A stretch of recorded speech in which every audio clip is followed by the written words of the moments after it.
नमस्कार मैत्रिणींनो, मी दीपाली तुमचं दीप्स किचन कॉर्नरमध्ये स्वागत करते। आज आपण पाहणार आहे आंबाडीच्या बोंडांची चटणी। रानभाजी आहे ही, अतिशय चविष्ट अशी चटणी लागते। त्यासाठी मी आंबाडी घेतलेली 1 पाव, ती धुवून घेतलेली स्वच्छ। आणि आता याच्या आपल्याला काढून घ्यायच्यात पाकळ्या।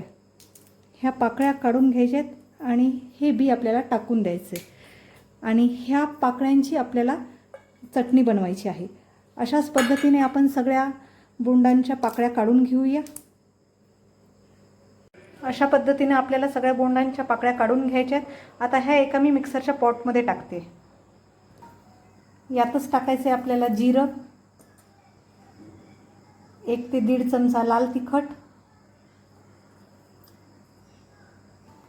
10-15 लसणाच्या पाकळ्या।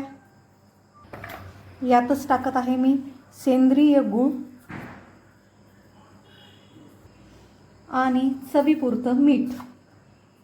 हे सगळं साहित्य आता आपल्याला मिक्सरमधून बारीक काढून घ्यायचं। यात आपल्याला अजिबात पाण्याचा वापर करायचा नाही आहे। गुळाला आणि मिठाला पाणी सुटते, त्यामुळे आपल्याला पाणी वापरायचं नाही आहे। अशा पद्धतीने ही आपल्याला मिक्सरच्या पॉटमधून फिरून घ्यायची आहे। तयार आहे आपली आंबाडीच्या बोंडांची गोड आंबट तिखट चटणी। अतिशय चविष्ट अशी लागते आणि चवीला एकदम छान आणि हेल्दी अशी चटणी आहे। माझी ही आंबाडीची चटणी बनवण्याची रेसिपी आवडल्यास नक्की माझ्या चॅनलला लाईक, शेअर आणि सबस्क्राईब करा। थँक्यू।